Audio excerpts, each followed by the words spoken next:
one of the not exactly problems but frustrations of making these videos is I use a camera, I develop the film and then talk about it, but which I really enjoy doing. But the thing I really enjoy about photography is actually taking images, it's using the camera, and sometimes I want to use the camera again, and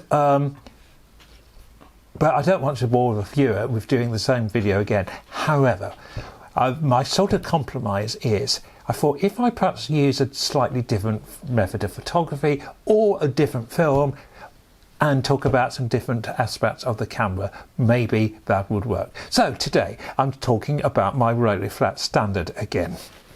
Now the Rolleiflex standard, I faffed about when I did the previous video because I wasn't sure which standard it was, because the very early standard only took 620 film and this takes 120, but it's not a bayonet on the front for the filter, it's a push-on filter. So this, I believe, is a standard one.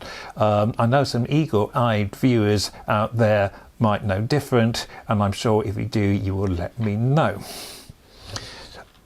One aspect that I did find a difference, again, from my previous video, was actually loading the film. We open up the camera here at the bottom, film goes through down here. Now, on the classic Rolleiflex, it goes underneath the rollers or else the counter won't work, and I assumed that was the case here, but when I've seen other videos, people have taken the film just over. So this time I did take the film just over and the counter worked without any problem, because you have to obviously load the film and then you wind it until you get number 1 showing here, then you click the button here and it will reset the counter to 0. Okay, really important. Then I wanted to, so we focus here, set the shutter at the bottom here, and the aperture and shutter speed are set on these 2 side levers here and here, and I can see what my shutter speed and aperture is by this window here. So it gives me my f-stop and my shutter speed. Now if I'm filming in black and white, I would like my clouds to be nice and bright and fluffy, and a yellow filter is very helpful to do that. So I found somewhere in one of my boxes this filter, and it will simply clip on the lens there. I was a bit worried it might be too deep, but it seemed to be okay. So that is to enhance clouds on a bright sunny day when we have some fluffy clouds. So as I said, focusing, aperture, set the shutter here. There's no, on the later cameras, they automatically set the shutter. Now, what I really like about this camera is it's so much smaller than the later one. The later Rolleiflexes are wonderful, but they are quite heavy, and they are quite very expensive to buy. This was moderately cheap, I think I paid under £100 for this, and you can get them for under 100. I don't think the lens is coated, which some people actually prefer. It's a car size lens, but it's the Jena lens, and the Jena lens I think is 3 elements instead of the 4 element Tessa, and there is something magical about the name Tessa. But as I said, I really enjoyed using this camera previously. Let's see if it still turns up to the test. Now, before we actually see the photographs, remember I'm using a different film. I normally use Forma Pan 100. Now this time I'm being really daring and using 200, which is a faster speed film. So I should be able to, if it's a bit dull, I can use a high shutter speed or a high, lower f-stop. But remember, a higher film speed with film means that the grain is actually larger, and that is the big problem with 35mm film. If you start using 400 ASA film, it gets very grainy.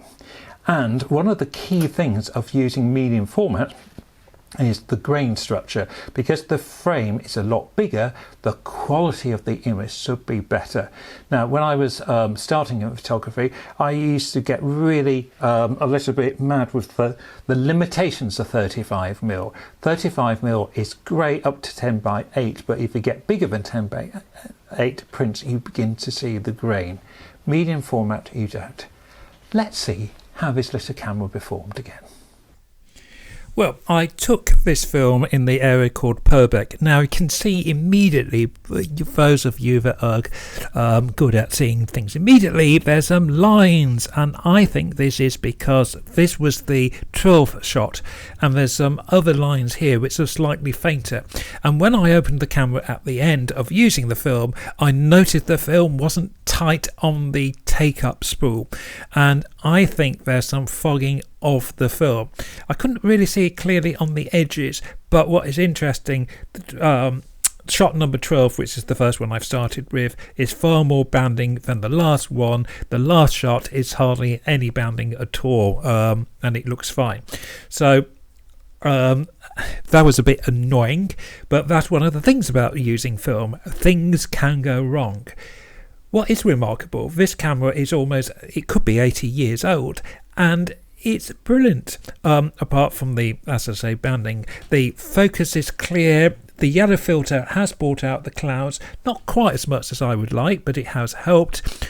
This film was the former Pan 200.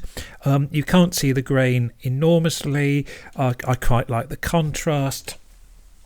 As I said, this is a great little camera to use, and it certainly has a look. And I think that is one of the things about using old cameras. It will give you a look, and there is something great about using something that has been around a long time, and that is a quality farm film. And there's also a thing about this thing not quite knowing what you are going to get. Now, I'm back to doing my signposts. I used to take, these are called finger posts, and you find them all over Dorset. And I'm sort of making an independent study of them. And these are a couple here. And this is just a track that I quite liked. Great little camera. Same about, I'm sure, thinking about it, the banding was due to the take-up spool. Thank you for watching. I look forward to trying this camera again. Bye for now.